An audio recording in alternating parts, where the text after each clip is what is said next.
Digital India के शब्द के पीछे एक भव्य सपना छिपा है। एक ऐसा भारत जहां सब कुछ ऑनलाइन हो, पेपरलेस हो और हर नागरिक एक स्मार्टफोन या लैपटॉप के जरिए सिस्टम से जुड़ जाए। लेकिन ग्राउंड रियलिटी कुछ और ही कहती है। जब सरकार ने कोविड के दौरान ऑनलाइन पढ़ाई का ऑप्शन दिया, तब शहरों के बच्चे जूम और गूगल मीट पर क्लासेस कर रहे थे और गांव और छोटे शहरों के हजारों बच्चे स्कूल ड्रॉप आउट बन गए। क्यों? क्योंकि उनके पास न डिवाइस था, न डेटा, न नेटवर्क। आप सोचिए, अगर एक स्टूडेंट के पास पढ़ने के लिए फ़ोन नहीं है या लैपटॉप नहीं है, तो वो कॉम्पिटिटिव एग्ज़ाम्स के लिए कैसे प्रिपेयर करेगा? Online test series, YouTube lectures, digital notes सब उसके लिए सपना बन जाते हैं। डिजिटल डिवाइड सिर्फ़ कनेक्टिविटी का इश्यू नहीं है, ये अवसरों का डिवाइड भी है, अपॉर्च्युनिटी डिवाइड भी है। सरकार ने डिजिटल इंडिया के तहत कई योजनाएं लॉन्च की। जन धन, आधार, mobile jam, digi locker, PMG दिशा। लेकिन जब गांव में नेटवर्क ही नहीं है या बिजली 8 घंटे ही आती है, तो ये सब किस काम के? रूरल इंडिया में ब्रॉडबैंड पेनिट्रेशन अभी भी 35-40% के आसपास है और जो नेटवर्क है भी वो इतना अनस्टेबल होता है कि एक नॉर्मल यूट्यूब वीडियो भी बफर करता रहता है। Online banking, online rations, online subsidies सब डिजिटल हो गया। लेकिन जो लोग डिजिटली एम्पावर्ड नहीं हैं, उनके लिए ये एक नई दीवार बन गया है, जिसे पार कर पाना काफ़ी मुश्किल प्रतीत होता है। कोविड-19 के समय एक तरफ दिल्ली और मुंबई के प्राइवेट स्कूल्स के स्टूडेंट्स मैकबुक पर ऑनलाइन पढ़ाई कर रहे थे और दूसरी तरफ छोटे शहरों, बिहार के, यूपी के कुछ इलाकों में बच्चे पहाड़ों पर चढ़कर नेटवर्क पकड़ने जा रहे थे। ये नया जातिवाद है, डिजिटल कास्टिज़्म, जिसमें आपका एक्सेस आपके कास्ट, रीजन और पैसे पर डिपेंड करता है। अगर आप एक दलित या ट्राइबल परिवार से हो, तो इस बात के बहुत ज़्यादा चांसेस हैं कि आपके घर में एक ही स्मार्टफ़ोन होगा, जो मोस्ट प्रोबेबली पिताजी जॉब के लिए ले जाते हैं। उसमें लिमिटेड डेटा होगा और आपको डिजिटल टूल्स चलाना भी नहीं आता होगा। तो ऐसे में जो जनरल कैटेगरी का बच्चा इंग्लिश मीडियम ऑनलाइन कोचिंग ले रहा है, क्या उसके साथ ये गाँव का या छोटे शहर का बच्चा किसी भी तरह से कम्पीट कर पाएगा?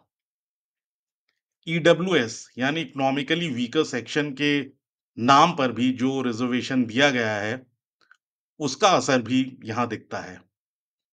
ईडब्ल्यूएस के स्टूडेंट्स मोस्टली शहरों के लोअर मिडिल क्लास से होते हैं, जिनके पास इंफ्रास्ट्रक्चर, कोचिंग और डिजिटल अवेयरनेस होती है।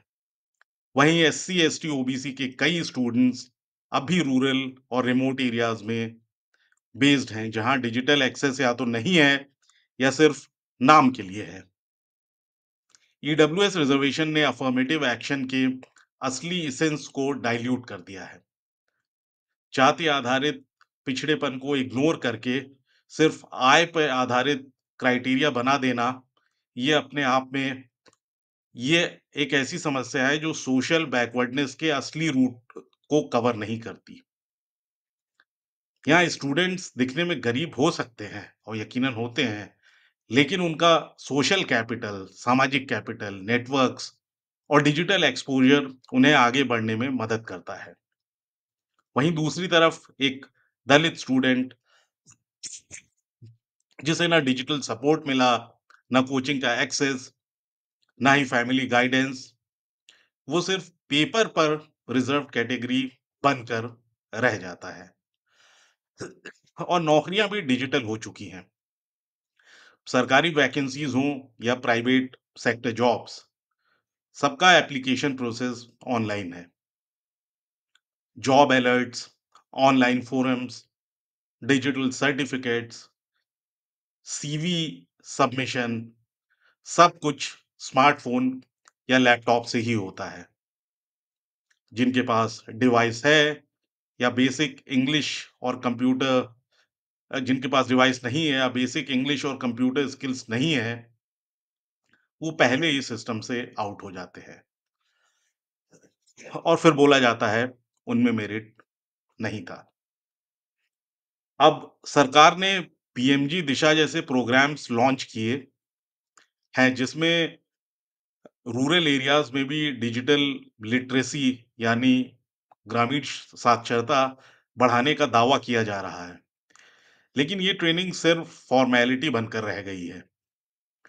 लोगों को ईमेल बनाना सिखाया जाता है, लेकिन उन्हें ऑनलाइन सेफ्टी, डिजिटल जॉब्स या किसी स्किल पर आधारित लर्निंग के रियल टूल्स तक एक्सेस नहीं दिया जाता। डिजिटल साक्षरता का मतलब है प्लेटफ़ॉर्म्स को समझना, उन्हें यूज़ करना और उनसे फ़ायदा उठाना। सर्टिफ़िकेट देने से लोग डिजिटली एम्पावर्ड नहीं हो जाते। तो फिर अब हमारे पास आगे का रास्ता क्या है? देखिए, डिजिटल इंफ्रास्ट्रक्चर को सिर्फ़ हाइवेज़ और स्मार्ट सिटीज़ तक सीमित मत रखिए। गाँव तक 4G नहीं, अब 5G को भी पहुँचाने का प्रयास कीजिए। स्कूल्स में कंप्यूटर लैब और रियल इंटरनेट का सेटअप लाइए, सिर्फ़ मॉडल स्कूल बना के फ़ोटो मत खींचिए। एससी, एसटी, ओबीसी और रूरल स्टूडेंट्स के लिए dedicated free devices, data plans और डिजिटल ट्रेनिंग कैंप्स होने चाहिए। ईडब्ल्यूएस मॉडल को री-इवैल्यूएट कीजिए। डिजिटल डिवाइड कास्ट और क्लास दोनों का संगम है और उसे इग्नोर करना अन्याय होगा। क्या आपको लगता है कि डिजिटल इंडिया सबको इक्वली मौके दे रहा है? सबको इक्वली बेनिफिट कर रहा है? क्या आप भी मानते हैं कि तकनीक ने नए तरीके से इनइक्वालिटी को और असमानता को और गहरा बना दिया है?